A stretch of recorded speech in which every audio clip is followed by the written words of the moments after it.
podcast is part of the Sports Social Podcast Network.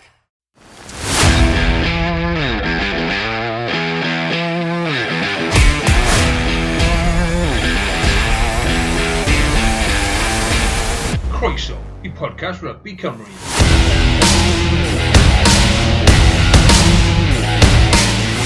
Helo a croeso I podlediad Rugby Cymru, dy fi Carwyn Harris, fel ar arfer, mae Iestyn Thomas dy fi. Siwr i ti, Iestyn? Yeah, all good.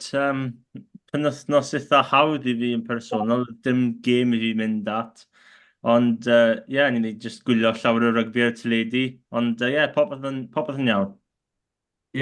Penwythnos brysur o rygbi I ni drafod, ond cyn hynny, well I ddweud helo I Seimon Williams sy'n ymuno ni. Seimon yw awdur Welsh Rugby What Went Wrong a ddaeth allan blwyddyn diwethaf. Hefyd mae'n ysgrifennu colofn rygbi yng nghylchgrawn rygbi golwg ac yn gyfrannu I blog Gwlad Rygbi. Seimon, siwr I ti? Good, diolch boys. Diolch yn fawr am y gwaddau I ddod ymlaen. Diolch yn fawr am ymuno, dyn ni. Mae fe'n, what went wrong with Welsh Rugby? Mae fe'n, fi'n siŵr ni'n drafod y penwythnos a fi yn ymwneud perfformiadau ambell I dîm. Ond yn gyntaf, o'n i'n moyn trafod y llyfr a dy hanes di. Ti'n gallu esbonio bach am dy hanes a beth nath ysbrydoli ti ysgwennu'r llyfr na dath mas y llynedd? Wel, fi wedi bod yn blogio rygbi ers blynyddoedd ar Gwlad Rygbi a wedi join jyst fel hobi, yn gwneud dim I lot mwy gyda fe'n yna. Really ar sail bod, o'n i'n enjoy ysgrifennu mewn gêm, cos o'n i'n hopeless yn chwarae fe, so o'n i ddim oedd y werth yn chwarae pan o'n i'n grwt. Wel, o'n i'n trio ni fe gyda fe? Yes? Fi hefyd. Nes I roi lan yn ifanc iawn, a jyst wario ffwtbol y cricket yn lle, lot sathach fan hyn, creu llai o carnage I bawb. So dyfais I lan rhwng Llanelli a Abertawe, so mwy neu hanner ffordd rhwng Sradi a St Helens. So Abertawe oedd yn dad I'n Cymrogi, so fyna ni'n mynd I weld games lot. Ond gyda amser nes I dechrau cael yn tynnu draw ochr arall ochr, dechrau cymrogi Scarlets.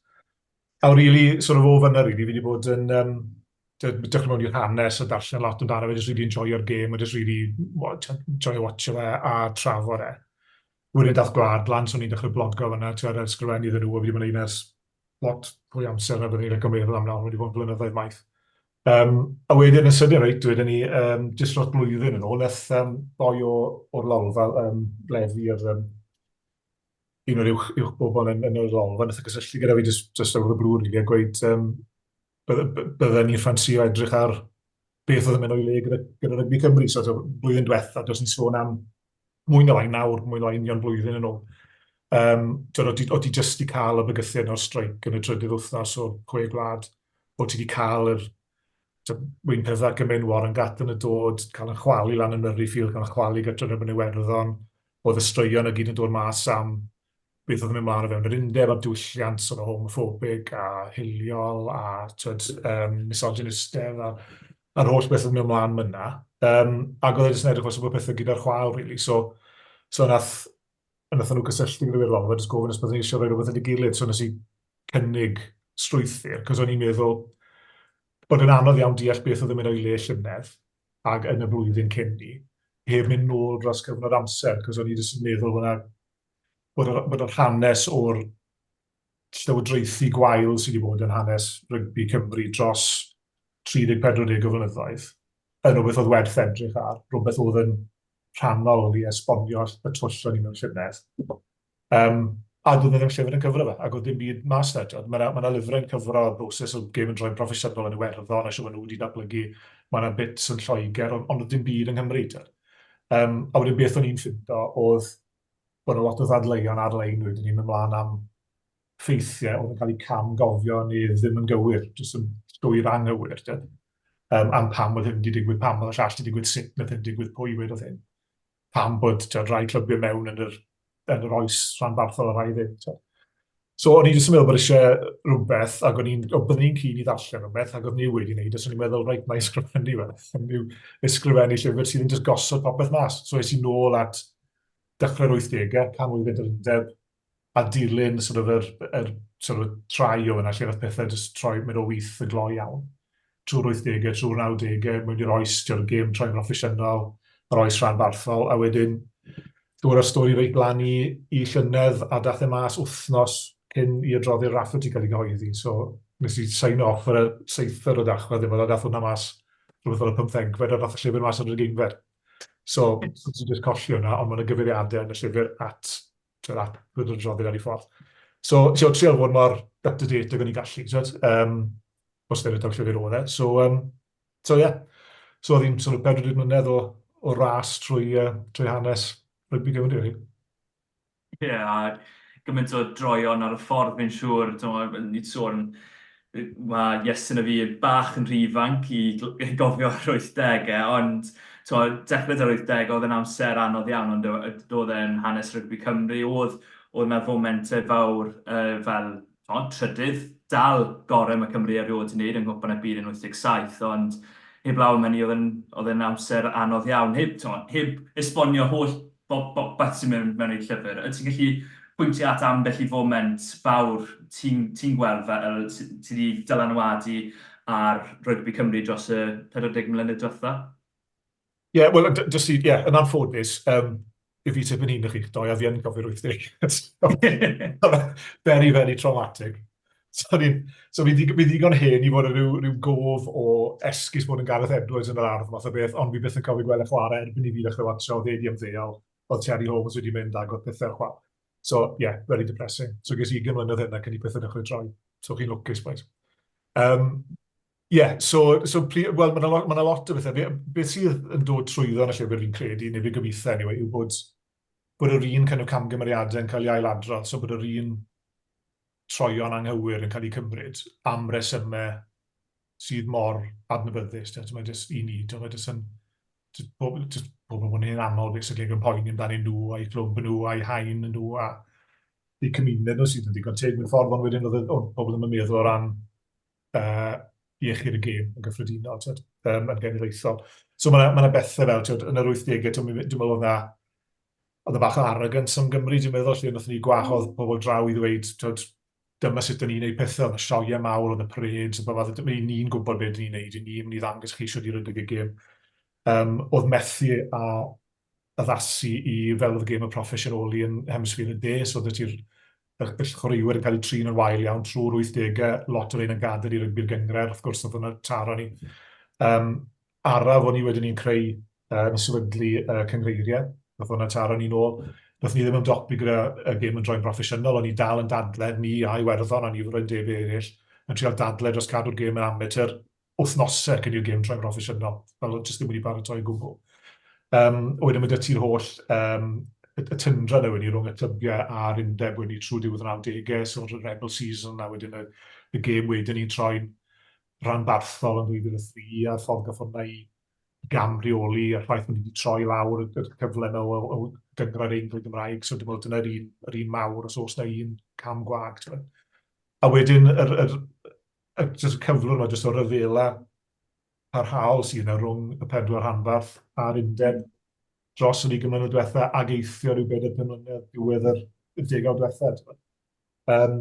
A'r un un pethau, dyw'r un pethau, dyw'r undeb jyst ddim wedi bod yn addas i gwrpas, dyw'r ddim wedi bod yn gallu ymateb i digwyddiadau, dyw'r ddim sicr ddim wedi bod yn rhagweithiol. So, mae bach yn... So, nes i cymryd y thing yn gronolegol, achos o'n i'n ffili wneud yn thematig, achos yr un thema i oedd yn dod at dros, jyst yr un bethau, yr un gamgymeriadau, yr un pwyllgorau yn gwneud yr un math o benywriadau. So, so mae'n sort of gyfres o'r camau gwag yma, really, sydd wedi'n arwain i'r pwynt yma. A wedyn y cwestiwn wedyn ni wedi cyrraedd y gwylod nawr ag os na gydnabyddiaeth bod ni angen gwella pethau troi a newid y ffordd i pethau. Mae hynna fath o'n i le fi'n credu, ond wedyn, mae'n ddyddiau cynnar iawn ydy. Ie, fel ti'n gweud, mae fe'n yr un straeon trwy'r amser. Fi'n cofio, oedd rhywun wedi gwneud rhaglen rili ddiddorol, a fi'n credu Carwyn oedd yn ar un o'r bobl yn neud e'n sôn am Lost Rugby Legends, Rugby League Codebreakers, oedd e, a sôn am hiliaeth nôl yn yr 20au, 30au, a mi dal yn sôn amdano fe nawr. A mae hwnna un o'r pynciau. Ti'n sôn fyna am sydd dath y gêm rhanbarthol, dyna pryd o'n i dod mewn i rygbi fi. 2002-2003, o'n i'n rili ddod mewn iddo fe. Nes i ddechrau gefnogi Celtic Warriors pryd ni. A llanas oedd hynny wrth gwrs i unrhyw un oedd yn dechrau cefnogi rygbi. A ti'n sôn am trio cadw pobl mewn rygbi a ddiddordeb mewn rygbi. Oedd e'n anodd, wedyn o'n i angen ffynd o tîm newydd. A dyna oedd sefyllfa da fi, oedd fi'n siŵr oedd dyna sefyllfa da llawer o bobl, yn enwedig pobl o Benebont a Pontypridd. O'n i ddim o'na, o'n i'n cefnogi Celtic Warriors hefyd, Dal James, sef hoch o'r eiriau ar y pryd. Ond dyna dy reswm i. Ti'n sôn am yr un broblemau dod lan. Pryd o ti'n sgwennu hwnnw, oedd e bach o... Fi'n siŵr o ti'n gwybod llawer o'r hanes, ond oedd ambell i foment lle o ti fel, really, hwnna to? Oedd fel methu coelio'r ffaith bod nhw'n neud yr un camgymeriadau? Oedd yn gyson.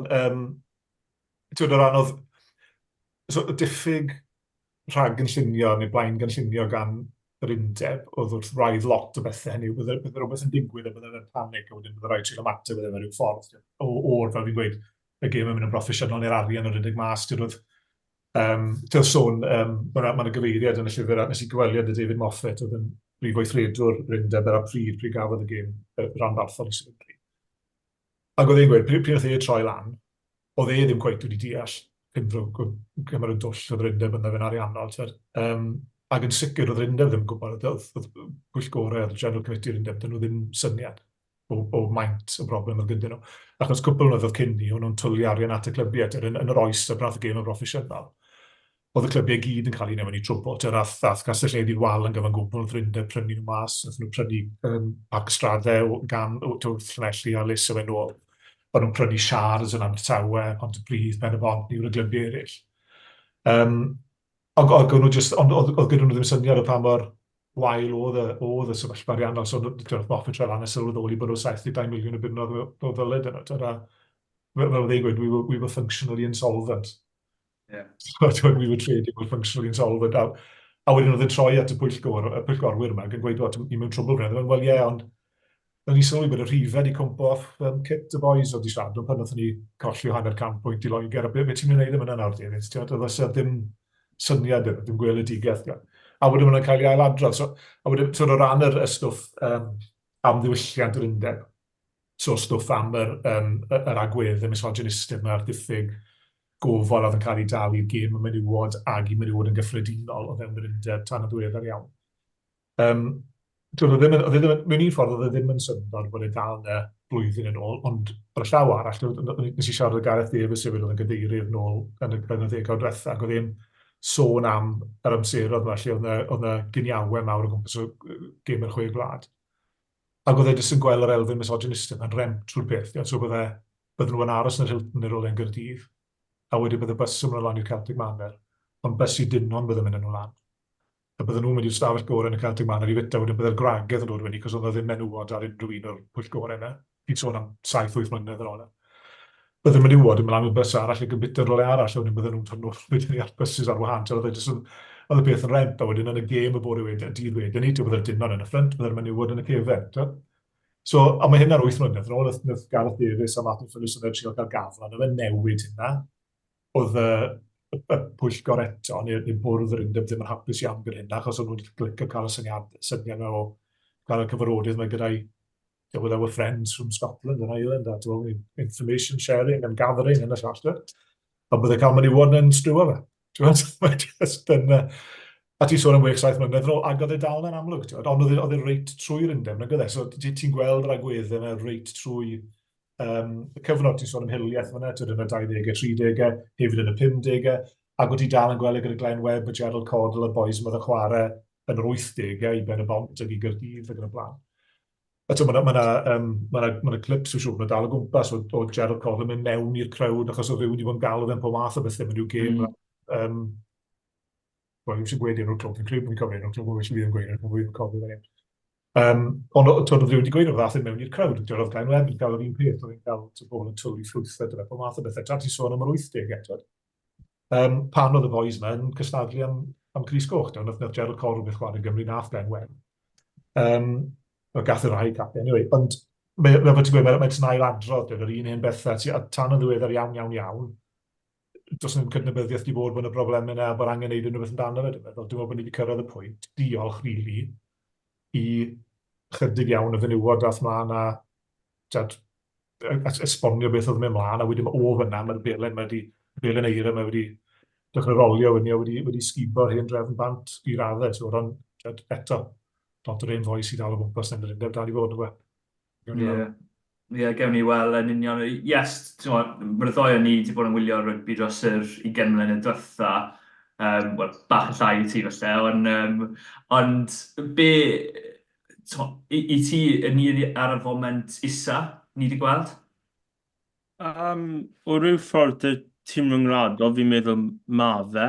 Of course, dros y 10 diwetha, mae'r ennill gemau, ennill chwe gwlad, ennill camp lawn. Rhwng di ola, cwpan y byd, you've been kidded to be thinking that this should happen all the time yn Saesneg.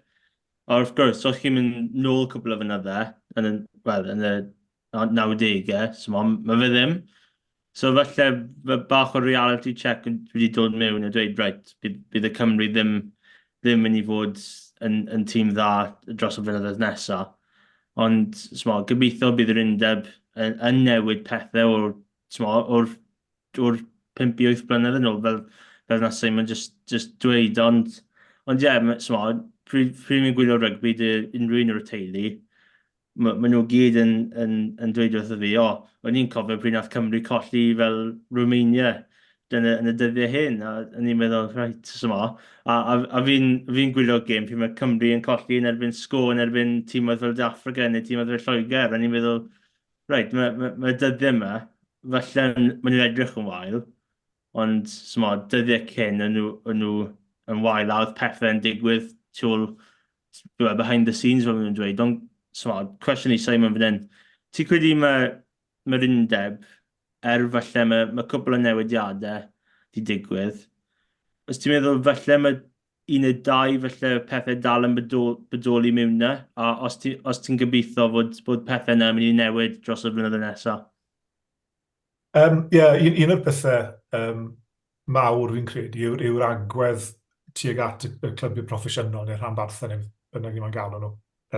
A mae'n gwestiwn yn un am beth i'n galw nhw. Ond yr agwedd sydd wedi magu yn yr undeb dros y 15 mlynedd diwetha sydd yn eitha, mae bron yn feleisus, mae bron fel se, yr undeb yn gweld y 4 clwb fel cystadleuaeth iddyn nhw, neu rhywbeth maen nhw angen brwydro'n erbyn yn hytrach na magu a annog i wella. Fel fi'n gweud ageithio, 4 mlynedd diwedd y 10 diwetha pan oedd beth yn troi, a wedyn welon ni'r perfformiadau'n gwella. Scarlets yn cyrraedd 4 ola cwpan pencampwr Ewrop, sy'n dyffryn credu yna nawr, sy'n ystyried stat. Y Scarlets yw'r sôn am 3 arall hefyd. Dyn ennill y Pro 12, cyrraedd ffain y Pro 14 math na'n beth, Cardydd yn ennill cwpan her Ewrop hefyd. So, be byddwn ni'n licio gweld yw newid yn yr agwedd yna, a bod yna fwy o bartneriaeth rhwng y 4 a'r undeb. A maen nhw'n gorfod dod o ochr yr undeb i raddau helaeth, cos nhw sydd wedi bod yr agwedd mae o gadw'r rhanbarthau lawr.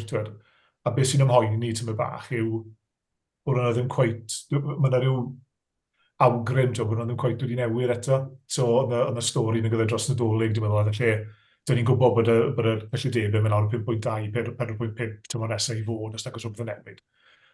A wedyn, oedd yr undeb os nhw'n cydnabod bod yna broblem. So, yr ateb oedd i roi benthyciad arall i'r rhanbarthau ddyn nhw dal i nôl eto. Doedd ddim ffindo arian o'r rolau arall yn yr undeb, ond benthyciad arall. Mae'r benthyciad yna sydd wedi cael ei cymryd mas gan yr undeb o Llywodraeth Cymru dal i dyledion yr undeb, neu'r arian oedd yr undeb yn arnau rhanbarthau, yr rhanbarthau sy'n talu yn y nôl, a dwi'n ddim wedi cael ei ail drafod neu ail lunio. Felly mae'r agwedd yna, dwi'n meddwl, yn rhywbeth sy'n ymhoeni at y rhanbarthau, at y clybiau proffesiynol.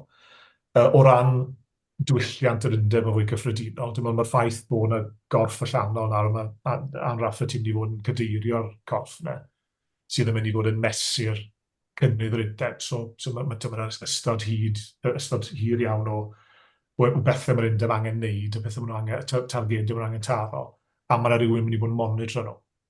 So dwi'n meddwl bod hwnna'n rhywbeth positif.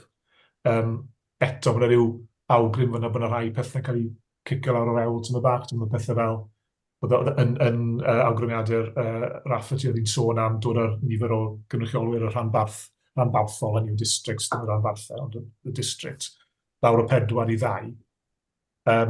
Yn syth, a mae'r undeb wedi ymateb y gweud, ie, newn ni gadlu popeth setlo lawr am cwpl o flynyddoedd, wedyn newn ni edrych ar hwnna. So mae yna rhyw elfen o just batro pethau lawr o'r ewl, ti'n bach.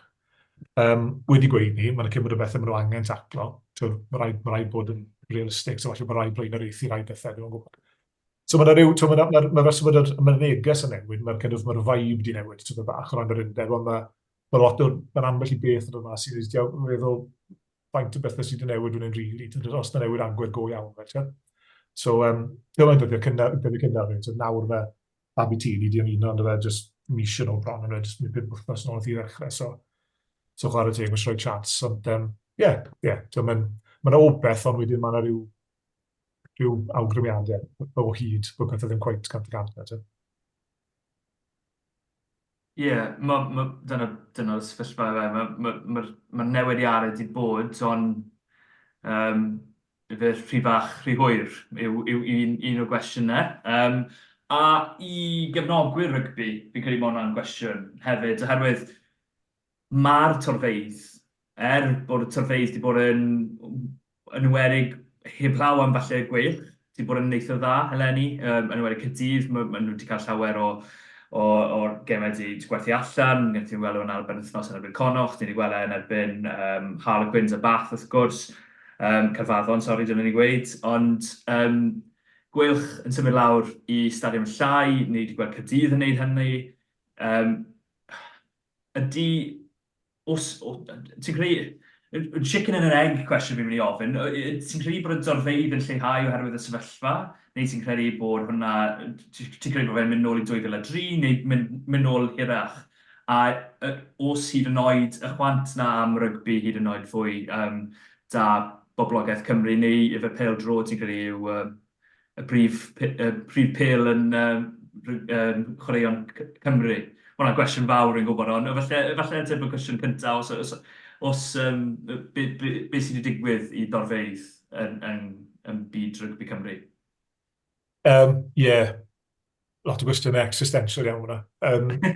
O ran beth sydd wedi digwydd i'r torfeidd, dwi'n meddwl mae beth sydd wedi digwydd i'r rhanbarthau Cymru, cynnwys adlewyrchu beth sydd wedi digwydd i lot o gampau, mewn lot o gwledydd ers y pandemig, mae'r torfeidd yn llai mewn lot o camper, ar enwedig yn rygbi, mae'r torfeidd lawr yn Lloegr, mae'r torfeidd lawr yn Iwerddon hyd yn oed, os ti'n edrych ar Thomond Park, dyw miodd hwnna'n llenwi, mae'n edrych ôl am unrhyw fath o gêm, yn gyda 20,000 o bobl yn troi lan.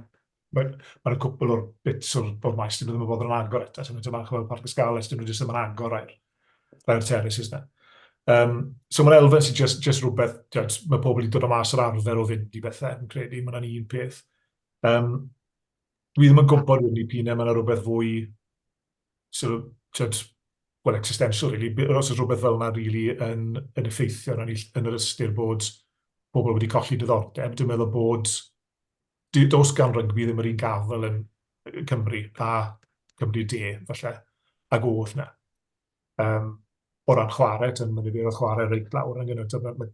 Ni yw'r gwlad llia o ran nifer o chwarae o'r 10 eitha fi'n credu nawr. So, dim lot o chwaraewyr oedolion dwrwaith gyda ni. Mae'n y tŵr o ran gêm merched, mae'n y tŵr o ran gêm plant hefyd, ond ddim o ran dynon hun. A wedyn o ran y gêm proffesiynol, os wyt ti'n jyst yn watch y dyn ti'n cael ei chwalu bob wythnos, mewn cystadleuaeth sydd ddim rili meddwl lot i unrhyw un, a sneb rili poeni amdano fe, a mae'r tîmau mae'n dod draw sy'n mynd i chwalu ti pyn a maen nhw'n chwarae ser nhw'n i bido. Wedyn, mae'n anodd rili, os wyt ti'n jyst eistedd ar y soffa ti'n noson o dachwedd, yn noson o chwefror, a yn gyfforddus cael cwpl o cans o'na. Yn edrych na trips o lawr i sonsi.com neu beth bynnag. Falle ni wedi aros gytre. So, i ni wedi gweld bod y torfeidd yn dod pan mae'n y lwyddiant. ond dyn ni ddim wedi cael llwyddiant am rhyw 5 mlynedd yn y gêm proffesiynol, a dyna'r broblem, dwi'n meddwl. Mae Lance Bradley, prif weithredwr y Gweilch, mae'n sôn am bod angen i bobl yr rhanbarth dod mas i gefnogi. Maen nhw'n chwarae y reit dda, maen nhw'n ennill, maen nhw'n colli, yn wahanol i'r 3 arall. A di pobl ddim yn dod i gefnogi, a beth yw'r rheswm am hynny. Mae'n un anodd, cos mae'r pandemig wedi just chwalu lot o bethau, wedi chwalu'r cyllidebau, wedi chwalu'r arfer, wedi weld gemau, a dyw pethau ddim cweith wedi ail-hitio yn yr un ffordd eto.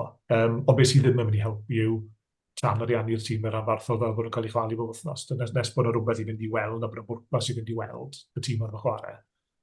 5 mlynedd ar ôl yn 10,000 o bobl ar gyfer sawl o watcher Scarlets. Achos nhw'n gystadleuol, nhw'n ennill gemau, nhw'n ennill mewn cyfreithiau, nhw'n gwthio newydd. Mae hwnna di mynd, mae'r torfau di mynd. Mae'n rhaid syml, rili. Mae angen ymdeimlad o berthyn, a mae eisiau rhywbeth gwerth watcho, a mae eisiau y gobeith, dwi'n meddwl, arall o rhywbeth gwell i ddod. A falle dyna beth sy'n cael o Gaerdydd i fynd. Mae yna gobeith fyna, mae yna criw, mae wedi cael ei gorfodi i talu lot o grit ifanc mewn. A mae nhw fel sy'n nhw'n ffynnu, dyn nhw ddim yn ennill lot, a mae nhw'n chwarae gêm positif, agored, deniadol, mae'n werth gweld, a mae'r torfeidd yna ar hyn o bryd iddyn nhw. So, ddim yn gwybod. Ie, yn sicr bych chi'n cael gêm agos, cos mae hwnna'n 7 pwynt bonus wedi cael o golli eleni y Gaerdydd. Ond, ie, ti'n sôn am y Scarlets, mae fe'n, chalk and cheese yw'r frawddau Saesneg, ond mae nhw'n mynd o ware Toulon ar La Rochelle ac i'r nhw gytre i ware Zebra gytre neu Lions gytre a colli Lions, colli Black Lion. So mae hwnna'n... Sa'n moyn rhywbeth fe mewn, ond dyna'r sefyllfa i fe. Mae fe'n... Wel, felly mae hwnna'n segwe dda i ni ar gyfer newyddion yr wythnos. Iestyn, ti'n moyn sôn am hwnna yn gyntaf cyn i ni newyddion yr wythnos yr Scarlets? Ie, so mae cwpl o newidiadau i digwydd dros yr oriau diwetha. Cwpl o pobl yn dweud fod pethau wedi newid dyddiau diwetha, ond mae Gareth Williams wedi cael ei adael gan y Scarlets, a mae bach o newid i digwydd. Mae Jared Payne di symud o ffordd ymosi i ffordd amddiffyn, a mae Dwayne Peel mynd i cymryd bach mwy o pwyslais ar y ymosod. A ie, mae just newid bach dy'r hyfforddiant y Scarlets. Ie. I weid un peth amdano fe, falle mae fe'n reverting to type yw'r roedd yn Saesneg. Maen nhw wedi mynd nôl i beth maen nhw'n gwybod. Cos oedd Jared Payne wrth gwrs yn y ffordd amddiffyn da Ulster. Oedd Dwayne Peel da'r ymosod a'r cefnwyr efo da Ulster ar pryd hefyd. So maen nhw wedi mynd nôl i beth maen nhw'n deall efallai. A Gareth Williams oedd e da Cymru am spel o dan pifac a ddim ymddiswyddo fyna. Mae wedi cael ei ymddiswyddo fan hyn, a mae fe yn ôl y sôn, yn ôl y Scarlets, mae fe'n falle mynd i cymryd rôl yn yr academy, mae fe'n meddwl am hynny. Seimon, be ti wedi gwneud o'r sefyllfa da'r Scarlets, oherwydd, fel ti'n gweud, ti o'r ardal hynny, a ar ôl y penwythnos oedd yn amlwg oedd angen newid, fi'n credu. Dyma'r newid anocha. Ie, ys dim byd yn gweithio rili yn y Scarlets ar hyn o bryd.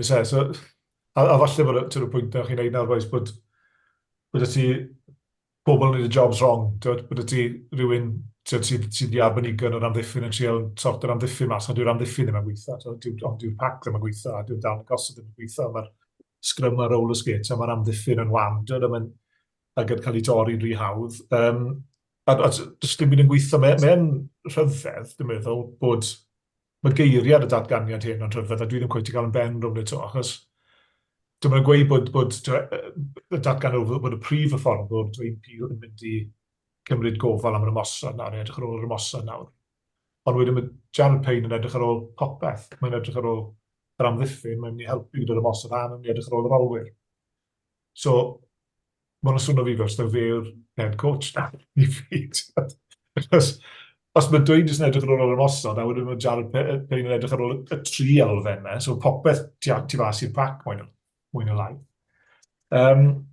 Mae'n odd, mae'r dynamics yn ymddangos yn odd fyna.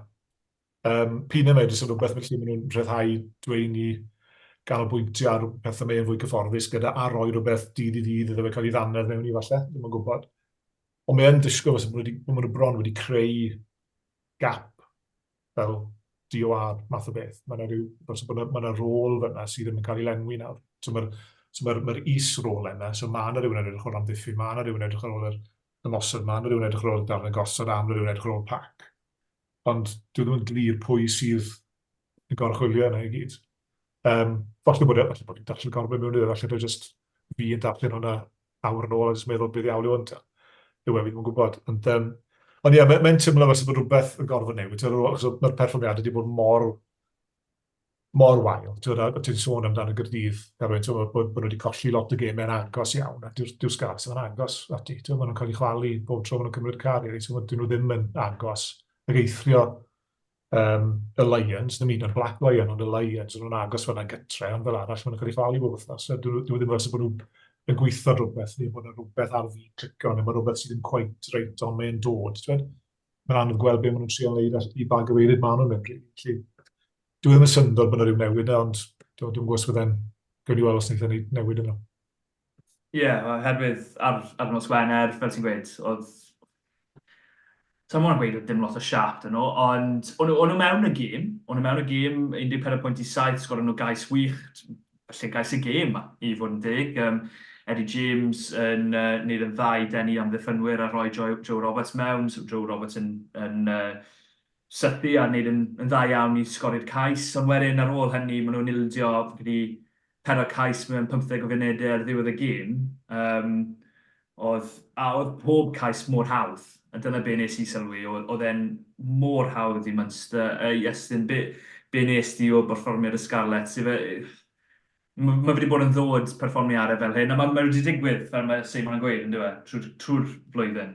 Ie, fel nes i sôn, oedd yn agos am awr, pryd nath Robert sgori, ni'n meddwl, wel, mae cyfle fan hyn, a wedyn oedd 50 munud pryd nath Munster just camp yn 22 y Scarlets fel rhyw ffordd, a oedd, os chi'n amddiffyn mewn amser hir fel yna, mae'n i dod lan ata chi a rhywun fel Gavin Coombs yn wedi ata chi llawer o weithiau trwy gêm, mae rhywun mynd i methu tacl rwle, ond ie, fe cyd i bach o Scarlets bach yn flinedig trwy'r diwedd y gêm, falle dyna ble nath y ceisiau pentyru lan, ond ie, mae fe'n anodd herwydd, nhw'n mewn y gêm, wedyn oedd pethau ddim yn dechrau gweithio, nhw ddim gael llawer o tiriogaeth, a wedyn, diwedd y gêm, chi'n colli o 47 a chi'n meddwl, wel, am ryw awr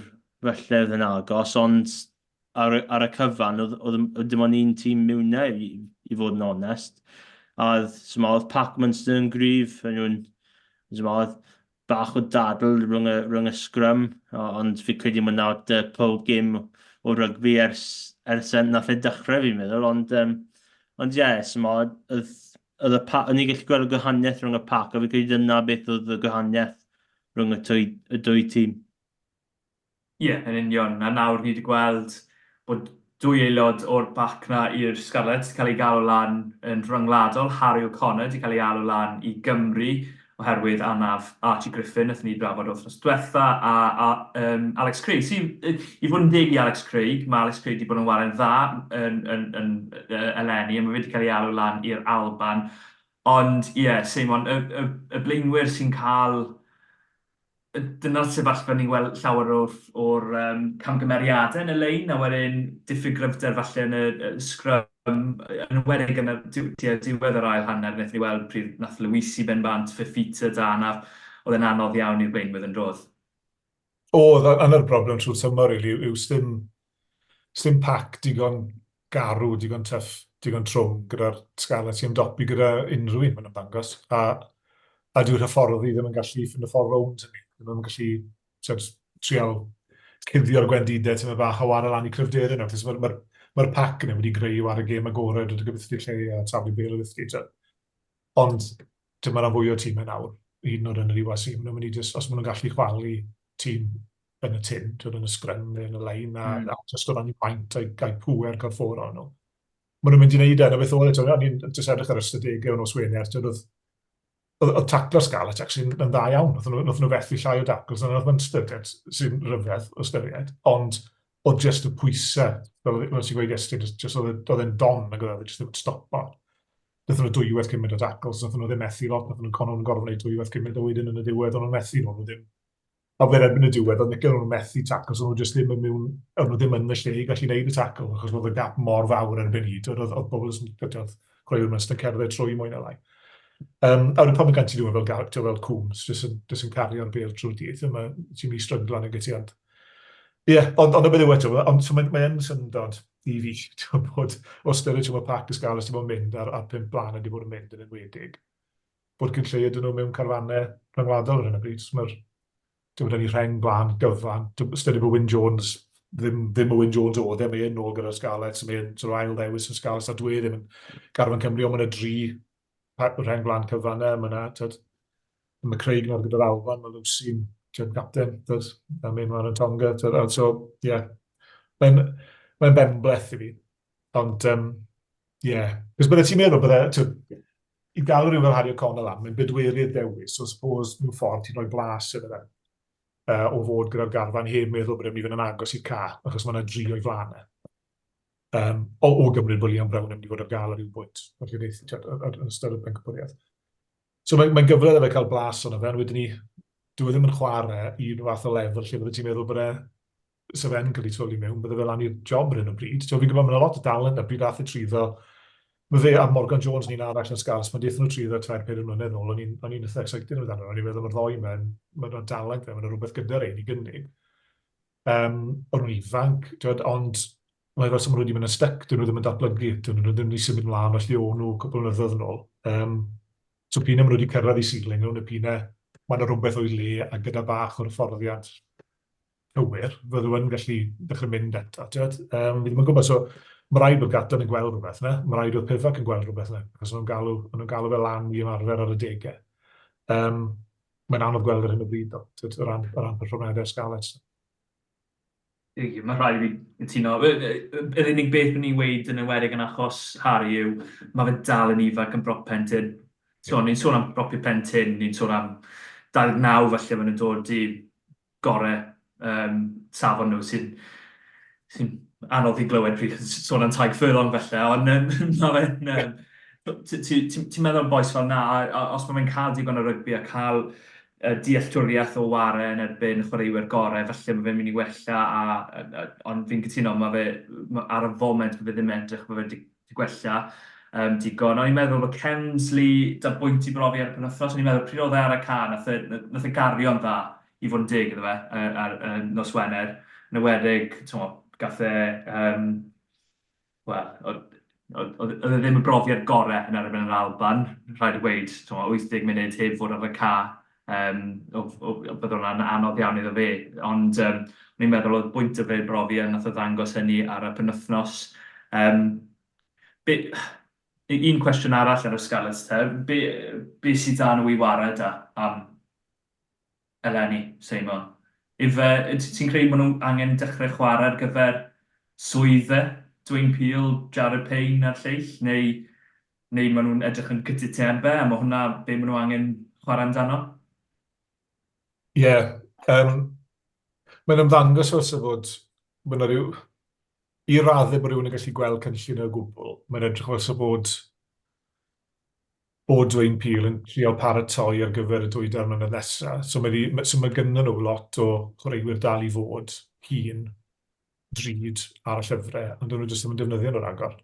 Maen nhw wedi pwysio nhw mas, mae John Fox a Scott Williams maen nhw'n ne, ond dyn nhw ddim yn cael ei pigo. Scott Williams i fod yn ffit o fynd i at trwy'r flwyddyn, dyn nhw ddim i gael gêm. Heb law yn waren yn cael wisg oedd ystwetha yn gêm development. So, dwi'n mwyn gwybod pyn yma dwi'n wedi cael sicrwydd Iestyn dy swydd am 2 mlynedd a just cymryd holl beth lawr a gadaladau fe o'r llawr lan to. Fi ddim yn gwybod, really. Fi ddim yn gwybod beth yw'r weledigaeth eto, achos mae'n teimlo fel sy'n o beth maen nhw'n neud. Fel sy'n maen nhw'n gweud, wel, dim ots am hynny, ni'n mynd i chwarae yn canolwyr profiadol. Ni'n mynd i chwarae yn rhai blaenwyr profiadol. Ni'n mynd i just gwthio nhw mas o dod ar creatrifanc mae trifo. Ond y broblem gyda hynny, wrth gwrs, os ystod ti creatrifanc sy'n jyst yn dod i arfer a cael ei chwalu ddau gilydd, yn ytrach na bod nhw'n gystadleuol, bod nhw'n cael ei bwydo mewn, os na beth eisiau, na beth i bwydo boes ifanc mewn yr addol fa. Mae'n gallu torri chwaraewyr, yn gwybod, mae'n disgwyl os yna beth sydd wedi digwydd i rai o'r blaenwyr ar hyn o bryd, i bod nhw'n shell-shocked bron, achos dyn nhw ddim yn agos ati, dyn nhw ddim yn gystadleuol o gwbl, mae popeth ddim yn o'i le, ysdim byd yn gweithio. O ran be maen nhw'n chwarae i ddiwedd y tymor, mae'r gêm el gyfle wedi mynd, mae cwpan pencampwyr blwyddyn nesaf wedi mynd. Mae mor wael bron, fos y ti'n gweud, taw jyst ysgoi dod diwetha, mae rhwng Scarlets a dreigiau, maen nhw'n dan zebre.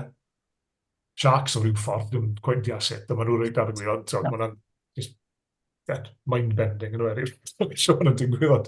Ond os o'n siŵr na nhw'n dechrau, so mae rhwng y tri neu i fod ar y gwylod, a maen nhw'n, dwi'n gwybod, dwi ddim wedi gweld y Scarlets yn allan elli gynt yn y fath un o dwll beriod yn y fywyd i. Maen nhw wastad wedi bod yn fwy cystadleuol hyn, ond mae'n driennus ar hyn o bryd.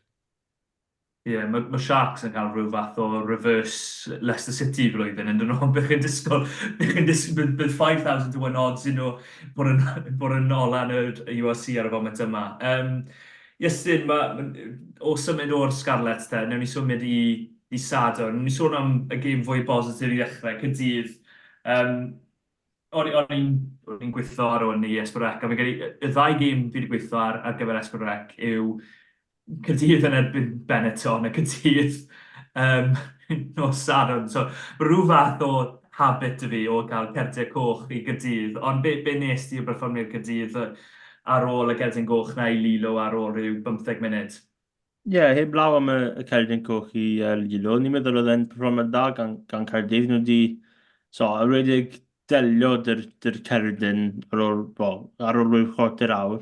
A wedyn, maen nhw'n sgwri cais gan Ben Thomas, a wedyn, maen nhw'n amddiffyn yn dda. Ni ddim yn meddwl fod Connacht yn chwarae ar ei ore no Sadwrn. Bach yn fel underwhelmed yw'r gair Saesneg. Ond pryd nath Connacht just mynd ymlaen tu'r diwedd y gêm, ni ddim yn meddwl fod Caerdydd dysgu arall mewn nhw, mewn rhyw ffordd. A ni'n meddwl, os oedd cyfle, os nhw'n mynd i cymryd a dyna beth oedd y peth anodd. Nhw wedi adeiladu'n dda. Oedd Thomas Young wedi cael gêm wych, rai dweud, gêm cynta nôl o anaf, a mae'n ennill pedwar turnover rhyw ffordd. A ie, nhw'n agos yn eto. Dyna beth yw'r stori'r tymor Caerdydd ar y foment. Maen nhw mewn gemau, maen nhw'n cystadleuol iawn, a maen nhw ddim jyst gallu cael y sgô arall na i ennill y gêm. Ie, 7 pwynt bonus wrth golli. A mae fe'n stori debyg i stori Cymru fy marn i ar y foment o fethu cael dros y llinell yn erbyn yr Alban a Lloegr. Wyt ti'n credu bod yna oherwydd diffyg dyfnder o ran y garfan yn rhan, neu o dyfandi yn yr 20 munud dola bod yna diffyg reolaeth ar y gêm, ti'n credu, i gael eu hunain mewn y sefyllfa cywir i ennill y gêm? Wel, nhw'n ceisio wneud pethau, nhw'n ceisio cico, felly mae fel lawr i'r carfannau eitha byr, mae rhanbarthau yn cael dros y blwyddyn yma. Ond ie, nhw'n ceisio wneud pethau i trio cael y cyfleon na i ceisio ennill y gêm. Nhw'n ddim jyst gallu wneud na fe rwythodd, a oedd Connacht jyst gallu dalu nhw mas dy fe mewn rhyw ffordd a jyst ennill y gêm. Nhw'n ceisio wneud cicio box, oedd Arwyr Robson ar y cae, ond nhw'n jyst ddim gallu cael y bach mwy momentum i ennill y gêm na.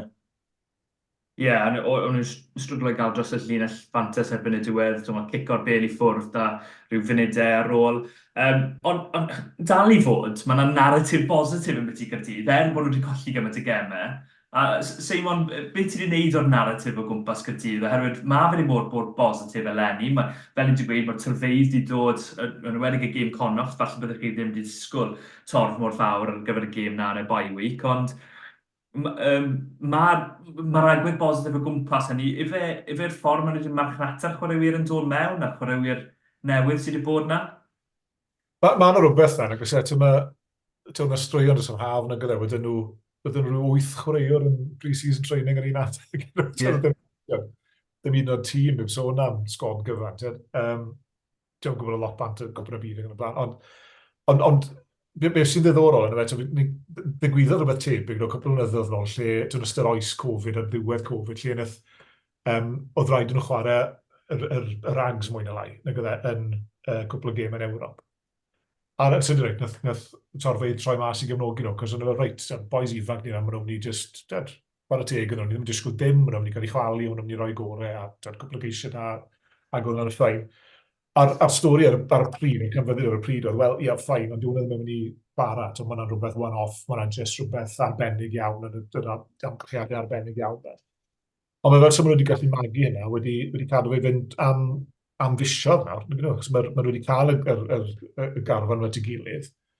Mae cwpl o Moneyball signings yn ymwneud â'r tîn ystyfi'r mewn, a dwi'n gwybod cyddi iawn meid o cyddiad, cos mae'n tremendous. Bod yn cael ei dalu lot, cos dwi'n lot yn gyrdydd i dalu fe. Ond mae'n neis i weld, bod yna buzz o gwmpas un o'r clybiau proffesiynol. A dwi'n tegwch, o'n nhw ffili hong ymlaen, fel oedd oedd chi'n gweud, o'n nhw jyst mas wedi trad yn y diwedd, o'n nhw wedi bod heb, o'n nhw wedi bod dyn yn bryn am 65 o fynydyn, beth bynnag oedd hi. Ond o'n nhw hefyd wedi colli 11 o chwaraewyr i Gymru, so i ail dîm nhw yn barod, a wedyn o'n nhw dyn lawr ar ôl gwarter awr, a nath nhw dal hong am mewn ag yr econog oedd mwy na lai a'i tîm cryfan, tîm cryf iawn y Connacht, na fel sy'n gyda Connacht wastad, cos dyn nhw ddim yn colli lot. 2-3 yn mynd i Werddon, ond ddim lot. Ond maen nhw'n honga mewn eto, a mae'n rhywbeth sy'n mor neis i weld. Mae fi ffrindiau sy'n cefnogi Gaerdydd, a maen nhw wedi cyffroi am yn lawr, a maen nhw'n mynd â'i plant nhw lawr i weld y games. Mae oed y dorf yna yn rhaid ifanc, sydd yn eto rhywbeth positif, achos ti'n dod y cenhedlaeth newydd mewn, sydd falle, dwi'n ni sôn gynnau am yr holl gecri am y rhanbarthau a popeth arall sy'n digwyddodd 20 mlynedd ar ôl. Oedd lot o'r dorf yna wedi sad, bydden nhw ddim syniad yn o'n hynny, bydden nhw lot rifan, bydden nhw ddim wedi profi fe, bydden nhw ddim yn cofio fe roedd bethau cyn. A mae'n edrych yn rhywbeth positif iawn iddyn nhw adeiladu ar. So, os ydyn nhw'n gallu sefydlogi bethau diwedd y tymor, a dechrau adeiladu lan yn hytrach na torri eto, mae pethau'n edrych yn rhywbeth positif nhw yn y bryd fel chi'n gweud, dyn nhw ddim yn ennill, ond maen nhw'n agos iawn, mae'n fel bron yn gyda nhw'n gweld mewn lot o gemau. Dim cweit na, bron. Yn union, a os maen nhw'n gallu cael, mae rhyw fath o deimlad, os maen nhw'n gallu troi un o nhw mewn i fuddugoliaethau, maen nhw'n mynd i creu rhyw fath o, snowball effect yn Saesneg, maen nhw'n gweud, un ar ôl ei gilydd, yn mynd i ennill cwbl o gemau ar y spin, a ni'n gweld ar yr arwyddiad o am Sheedy yn flwyddyn nesaf, mas o'r arall i gystadlu gyda tîn ystybia. Mae'r teimlad, mae fe mor positif. Ar ddechrau'r blwyddyn, wrth gwrs, oedd y sefyllfa da Hala Holo, oedd y sefyllfa da Millard a Lilo. Os oedd deitl am flwyddyn Caerdydd, be bydde fe? Os oedd llyfr am flwyddyn Caerdydd mor belled, be bydde teitl di? Wel, y gwestiwn yna, ddim yn gwybod.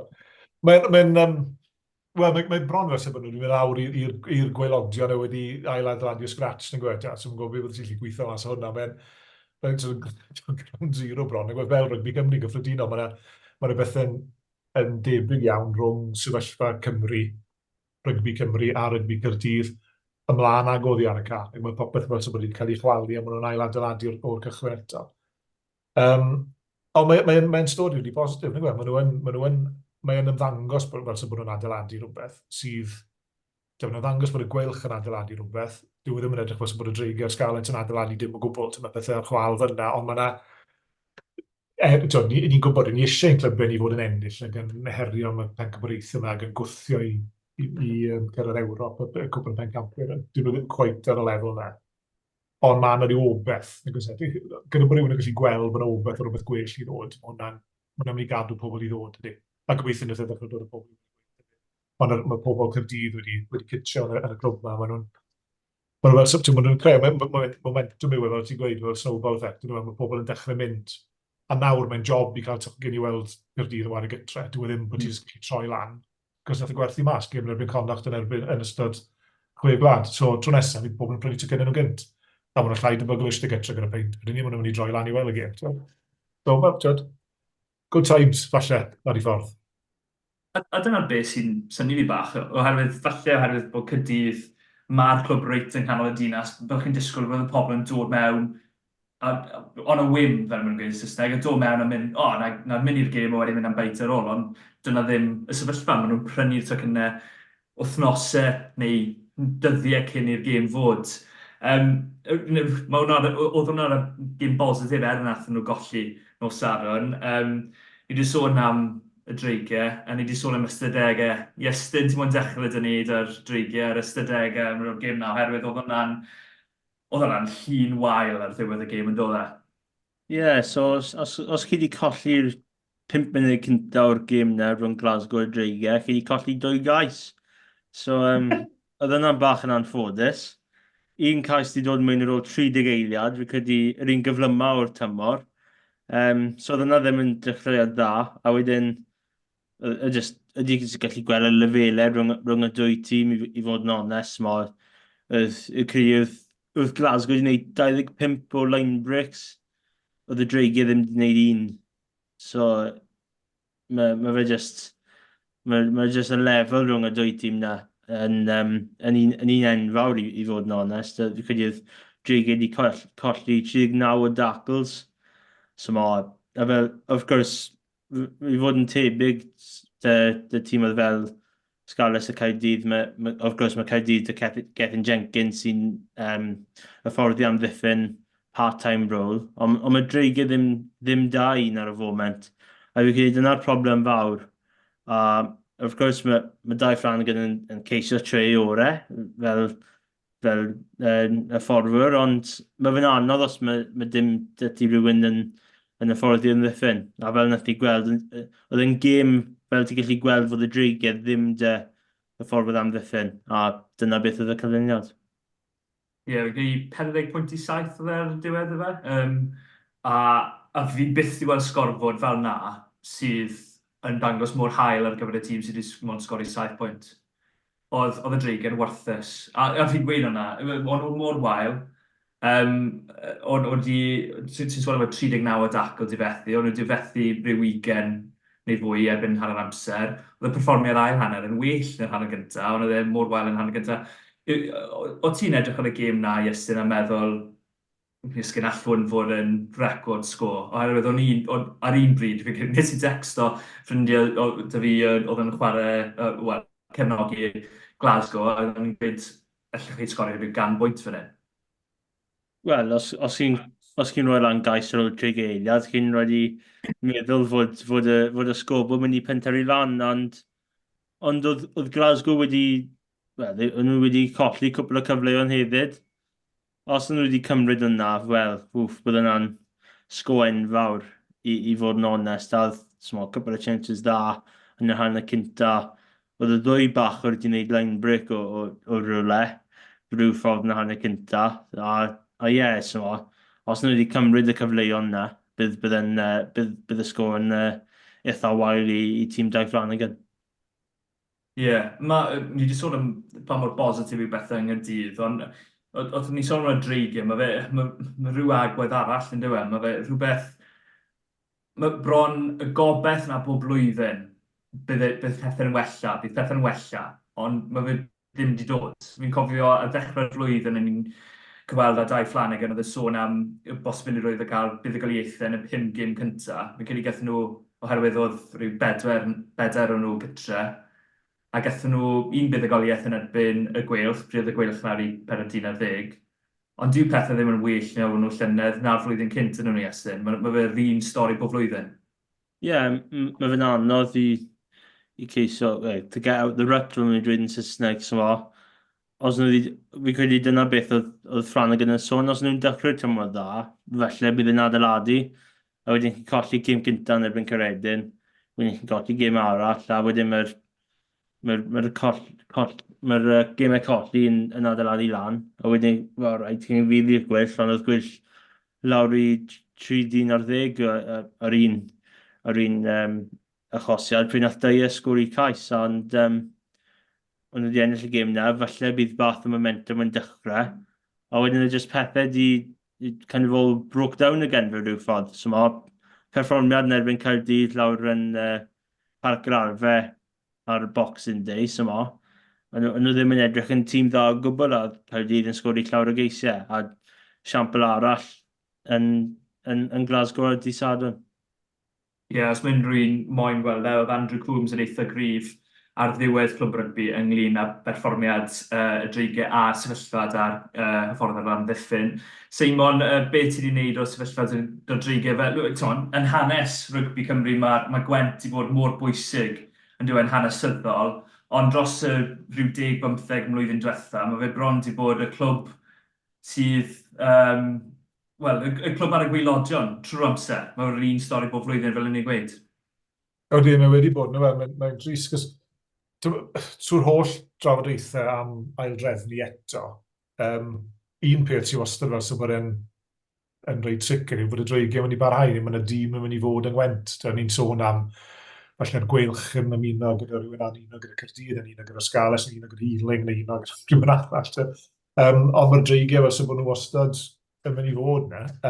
Dyna'r rhanbarth fwyaf o ran y nifer o glybiau, mae'r holl hanes yna, mae'r cymoedd Gwent a cymryd o hanes o ran cynhyrchu'r chwaraewyr yma, a tîmau mawr yma. A mae'n drist, gydol y nos I rili, fi'n cofio Casnewydd fod yn reit grif yn yr 80au cynnar iawn gytre, ond ddim lot o her nes I Tony Brown dda mewn yn y 90au, wedyn yn sydyn ei gawn o 2 darmynedd lle o'n nhw'n rili gwthio ac o'n nhw'n dod â chwaraewyr o Gary Teichman mewn a Julie Tonu a Percy Montgomery a'r holl chwaraewyr o'n dod mewn. A gafodd hwnna bron I daflu ar y tân wedyn ni, pan ni aildrefnu, achos nath criw Casnewydd I raddau cymryd cam nôl, gadael I criw Glenebwy cymryd yr ywennau. A nath yr holl beth cwmpodd arna, nath Glenebwy diflannu, a wedyn oedd ti fel yr hanner, Casnewydd yn hanner y clwb a'r undeb a hanner y clwb, a wedyn oedd yr undeb ddim yn gofod sy'n dod y gêm broffesiynol, fel ni wedi gweld. So, mae wedi bod yn drist, cos y tymor cyntaf oll na, o'n nhw'n gwthio am y bencampwriaeth. O'r wythnos ola, oedd yna gyfle dyn nhw'n gorfod ennill yn Leinster I fod yn chans, ac o'n nhw'n gorfod dibynnu ar rhywbeth yn digwydd lawr yn Ystradi rhwng Scarlets a Ulster, ond o'n nhw'n gystadleuol, o'n nhw'n chwarae'n cyngor pencampwyr yn y blaen. A mae wedi mynd o'r chwal y gwad. Dwi'n meddwl pwynt Iestyn, y pwynt Iestyn I fyna, pwynt o'n i'n ei gynnau, os mae chwaraewyr yn arfer a colli cymaint, a cael ei chwalu cymaint, mae'n rhaid bod elfen seicolegol y fe wedyn. So ti'n dod mewn I tymor newydd yn meddwl, reit, mae dyn ni chans nawr, mae dyn ni 5 gêm I ddechrau'r tymor yma, mae dyn ni chans I ennill bob un o'r lot o gêm y gytre. A wedyn ti'n colli'r gyntaf yn dro. A wedyn ti'n meddwl, reit, falle bob pethau ddim yn wahanol. A wedyn mae'n hawdd iawn mynd ar y spiral ydy. Ond mae'n drist. Pan ti'n edrych, o'n I sôn gyda, ti'n edrych ar y sgwr, mae'n gweud bod wedi sgorio cais ar ôl 0 funud, ti'n gwybod bod ti'n mewn bach o drafferth o'na I gyn arall ar ôl 3 munud. Ond, mae'n anodd gwybod, mae'n gwneud, eto mae'n gallu debyn wedi bod yn llai na'r 3 arall eriod rili, mewn nifer o ffyrdd gafon nhw bach o hwp blan gan yr undeb pan o'r undeb B ar global spel. Ond mae gyda nhw 15 eitha cryf pan mae pawb ne. Ond sgynnon nhw ddim lot o dan hwnna. A deg fel hyn, maen nhw wedi colli 45 chwaraewyr I Gymru, a does dim y dyfnder gyda nhw wedi gweud hynny. Bydde ti yn disgwyl iddyn nhw fod yn fach yn fwy drefnus ac ddim yn cwmpo 40 o dacls a gallu ni rhywbeth gyda'r bel fel ddethon nhw'n neud nhw'n sadwrn yn ffodus. Ond mae jyst yn batrwm gyda nhw bellach yn ei. Ie, mae hwnna'n bwynt dda, oherwydd mae'r sefyllfa o'r dîm tu ôl I tîm cyntaf yw'r peth fi wedi sylwi dros blynydde, a hefyd nawr fi'n edrych arno fe, a fi bach yn rwystredig, rhaid I fi fod yn onest, ynglyn â'r dreigiau, oherwydd pob flwyddyn ni'n sôn am hwn, o eleni yn gobeithio bod nhw'n dda, bod nhw wedi arferu y budget llai, bod nhw wedi arferu a lai o arian. Mae trio ni heb war y rygbi i'r safon gorau, fel wnaethon ni wedi ar y dechrau. Felly, ni'n methu sôn am sut I newid ar y ca. Sut chi'n newid y naratif na oddi ar y ca, ti'n credu? i trio cael bach o fwrlwm mewn i'r tîm, neu mae fe angen y perfformiadau i wella ar y cae gyntaf, oherwydd sdim yr arian i ddod ar arwyddiad mawr yma mewn i wella popeth os na. Na, sdim. Ond ni wedi, ag eto mynd nôl dros 20 mlynedd, ond i ni wedi gweld pethau'n troi'n sydyn iawn yng Nghasnewydd o'r blaen, a ni'n gweld pethau'n troi'n Gaerdydd yn sydyn reit nawr. Mae yna naws gwahanol, a mae yna arian newydd yn dod mewn, mae yna rhyw addewid o arian newydd yn dod mewn i Gaerdydd, sydd wedi hwbu pobl yn meddwl, reit, a nawr mae yna rwyddiad, mae yna wedi rwyddo Callum Sheedy, so mae yna rhywbeth, mae yna rhyw arwydd i bobl. Dwi'n yn gwybod, y cwestiwn yw, ar ôl bron 20 mlynedd o fethiant, really, yng Ngwent, faint o bobl sydd, faint o gynulleidfa sy'n yr ili i feddwl, reit, sy'n bethau'n troi, ewn ni weld nhw, ewn ni lawr i Rodney Pred, ewn ni fynd i gefnogi nhw, ewn ni fel nath Tony Brown llwyddo wneud 5 mlynedd 20 yn ôl. Llwyddo wneud y prynu, a prynu fydda rhywun yn gallu wneud hynna nawr. Dwi ddim yn gwybod. Sdim reswm pam na ddylai fod yn gallu digwydd, cos mae wedi digwydd 10 milltir lawr yr ewl. Neu mae yn digwydd lawr yr ewl. Ond mae rhywbeth, mae'r narratif yna, mae rhywbeth yn gorfod newid, achos ar hyn o bryd mae fel o'ch chi'n gweud boes, so bob tymor ar y 3-4 diwetha, mae drwy gyda mewn i'r tymor yn sôn am roed y le ni nawr i ni mynd i fod yn well yn llynedd. A bob tymor, dyn nhw ddim. Mae nhw'r un fath o gono. Ie, dwi'n yn gwybod, mae angen i rhywbeth ddigwydd. Mae'r clwb wedi cael ei cymryd mewn i berchnogaeth breifat nawr. Mae yna dri yna sydd a profiad o'r busnesau.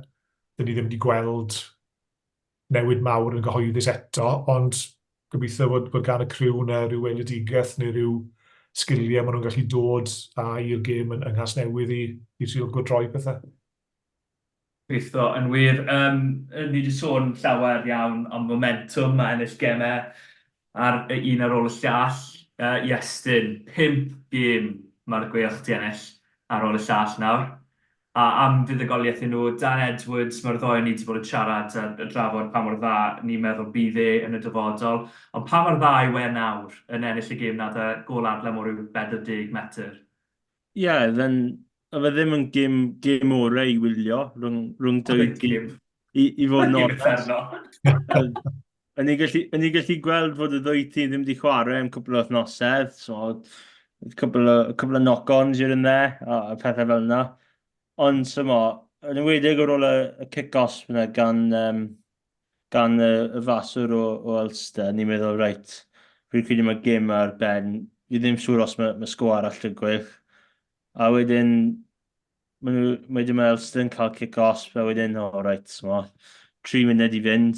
Mae'r gêm bron na, mae Ulster dy'r pêl, dy'r Scarlets mor cryf na, small Kitchoff ar y fainc, a Tom Stewart ar y fainc.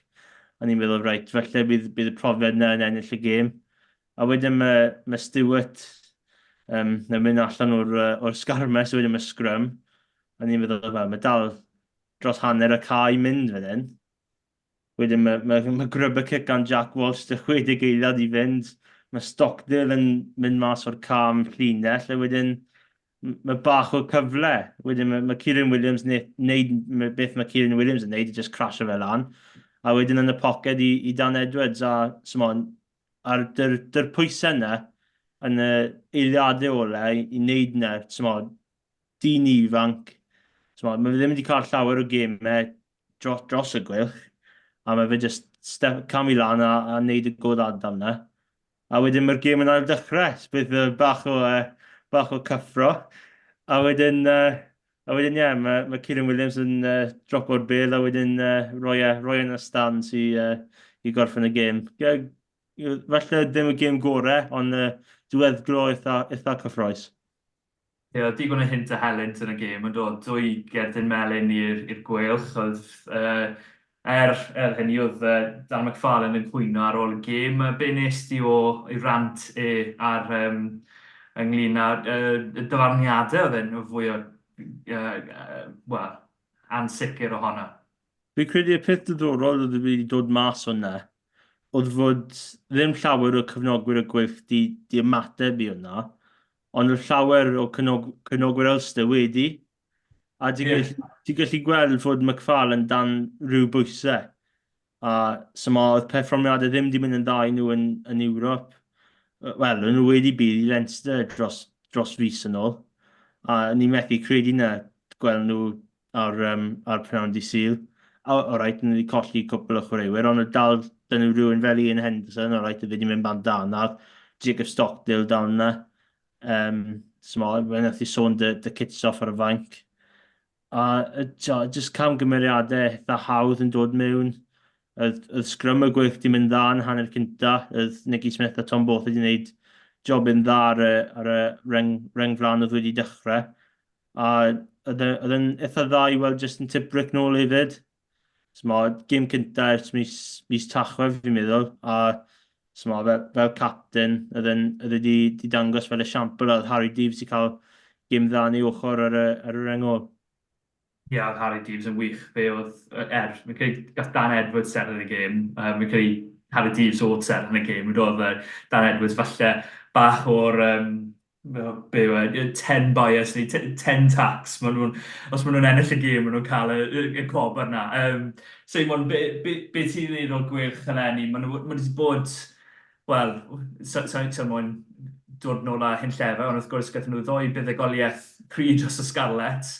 Ond hefyd, maen nhw wedi bod yn gyson, a mae'r blaenwyr yna, maen nhw wastad yn pac rif sydd yn rhan blaenllaw o'i rygbi nhw. Ydy, maen nhw'n neud o wych na gynnwys, ti'n ystyried Cymru chwaraewyr oedd o'r goll, dyn nhw eto hefyd, a blaenwyr bwysig, dyn nhw adol hefyd ar goll. Dyn nhw wedi gallu byw gyda ti, ti'n sôn am rhai'r boys wedi dod yn ôl Iwerddon, ti'n Nick Timoney na hefyd, chwarae fel 8 na gyda. Mi oedd y tîm na'n tîm prif, really. Oedd ddim y tîm cryfa posib oedd ylsyn gallu rai mas, ond oedd hi lot gryfach na byddai rhywun yn disgwyl yn ystod y chwe glad. Ag oedd y Gweilch, oedd y Gweilch bach yn, mewn un ffordd, bach yn ffodus, oedd y nifer y chwaraewyr yn dod nôl o anafiadau neu gyda nhw ar gael, a nhw ddim wedi cael ei ystyried gan Gymru, achos nhw ddim ar gael falle, pobl Nicky Smith, a falle Harry Deeves hefyd. Ond, ie, mae'n gret i weld yn gweld, ac eto mae'r gred ma'n mae'r ffydd ma'n bod be maen nhw'n neud yn mynd i weithio. So, chi'n gweld, ti'n gweud hwnna Iestyn, oedd kick-osp na gan Neil Doak gyda 4 munud i fynd, a nath nhw ddim really panic, nath nhw ar yn reit bwyllog, nhw'n reit yr hun yn feddiannol, do'n ni'n cweit yn siŵr beth Jack Walsh yn neud yn bic bach ar y diwedd, ond weithio eto, a weithio ti'n make your own luck fel hwnnw gweud, nath y trial rhywbeth, ond nhw ddim really mynd i yma, nath y roi'r cic na mewn, a wedyn sy'n reit ydyn nhw lein ar y 20, so nath ei weithio. Felly gyd ti'n gallu gweud.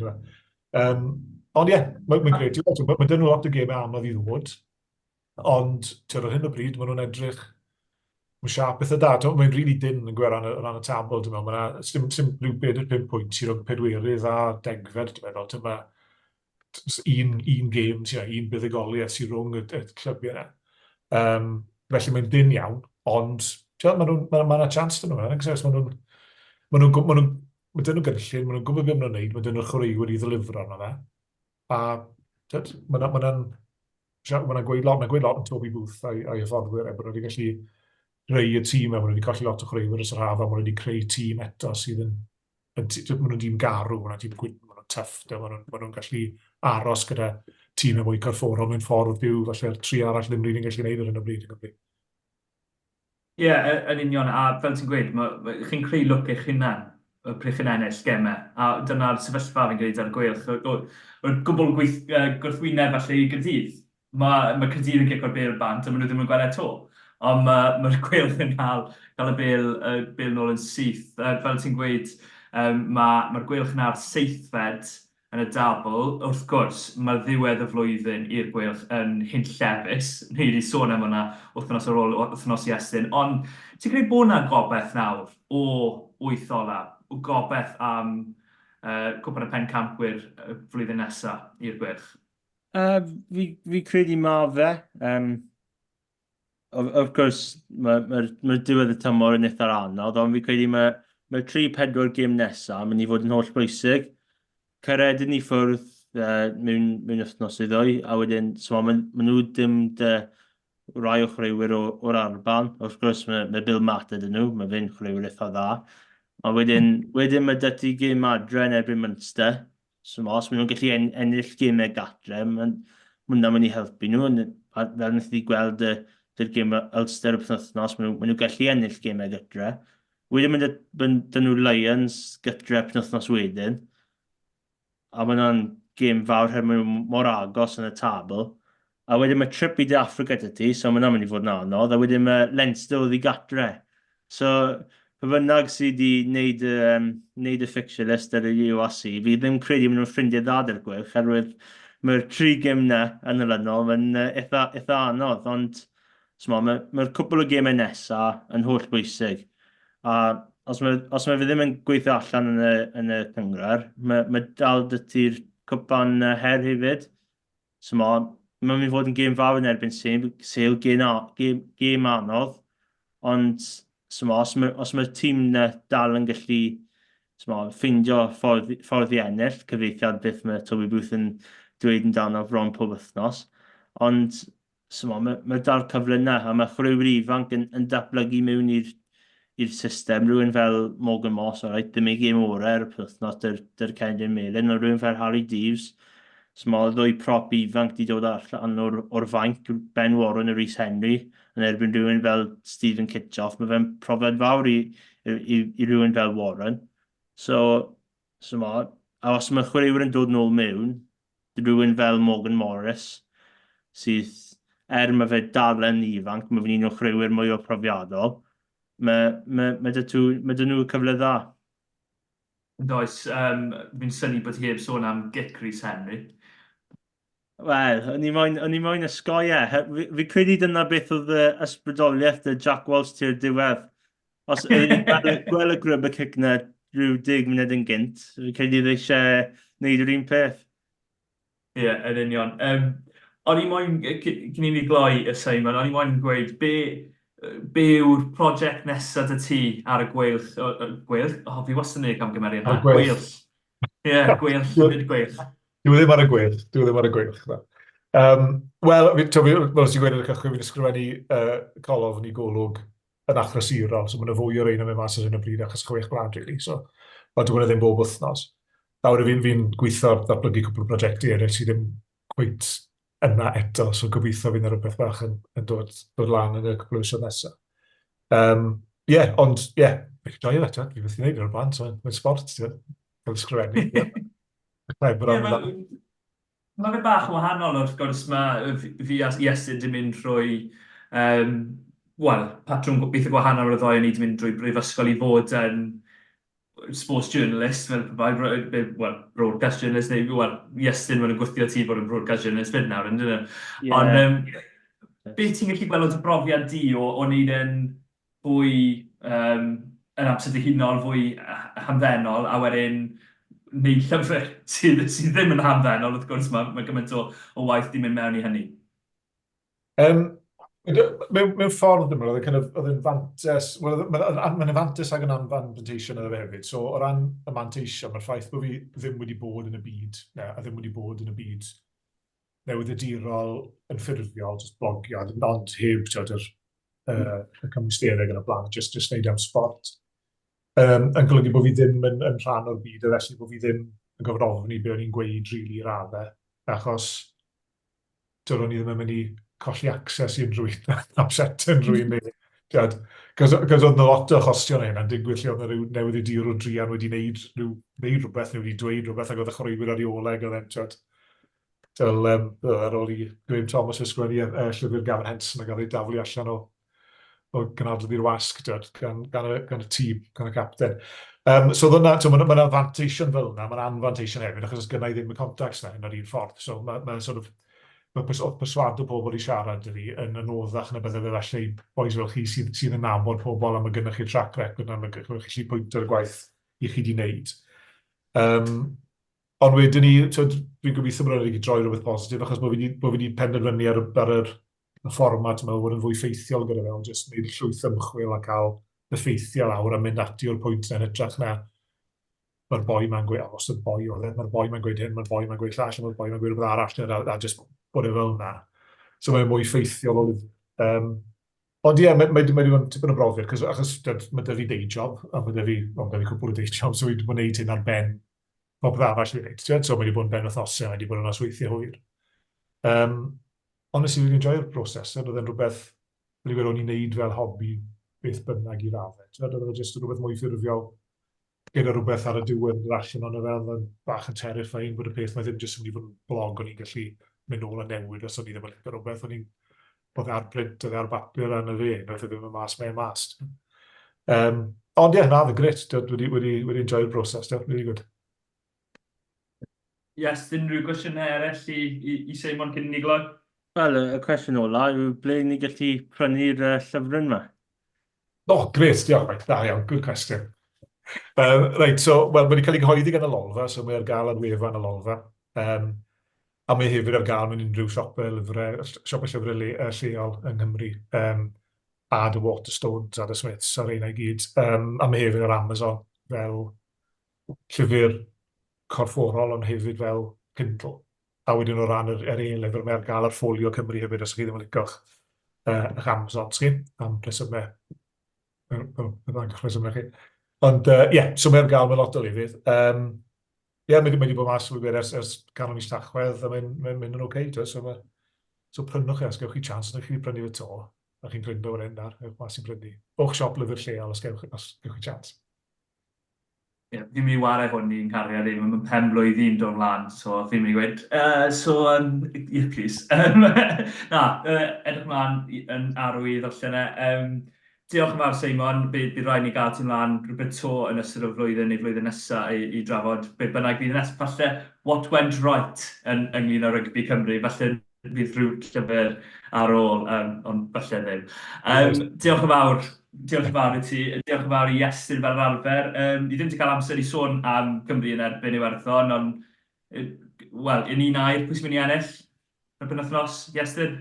Iwerddon yn ffodus. Despite all the build-up ar y cyfryngau, Iwerddon. Ie. Seimon? Ie, anodd gweld hi bod buddugoliaeth hawdd i Iwerddon rili, ond byddai'n ni watch yna. O tu ôl y soffa. A croesi popeth.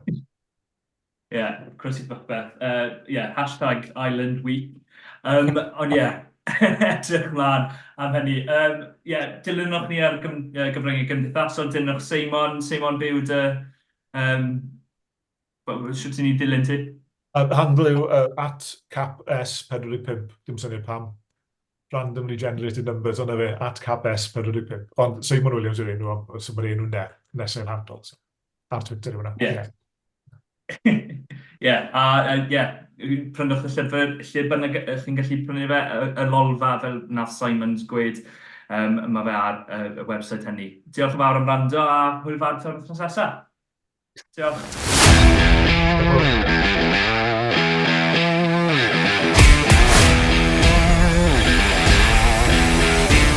Diolch am gwrando i'r podcast Rugby Cymru.